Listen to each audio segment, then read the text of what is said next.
ए पल्लवी, आज जरा 4 भाकऱ्या टाक ग, माझा हात जाम दुखतोय. ठीक आहे आई, मग मी चपात्या करते. मला चपात्या खूप छान जमतात. ए बाई, त्या चपात्या आम्ही नाही खात, या घरात भाकरीच बनते. आई तुम्हाला माहिती आहे ना, मला भाकरी नाही जमत. नशीबच फुटकं माझं. ठीक आहे आई, मी प्रयत्न करते.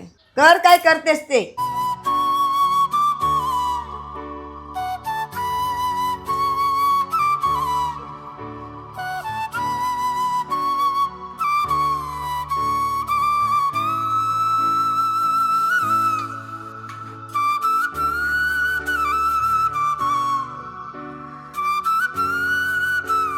काय ग, आज होणार आहेत की नाही भाकऱ्या?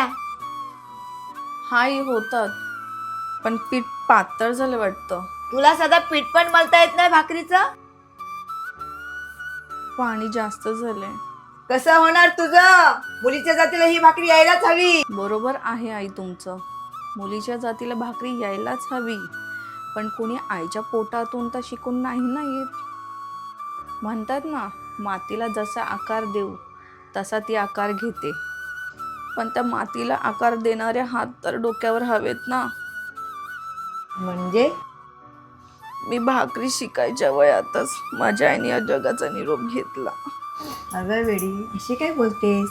मी आहे ना तुझ्या आईसारखी, मी शिकवीन ना तुला भाकरी. तुम्ही शिकवणार असाल तर मी का नाही शिकणार.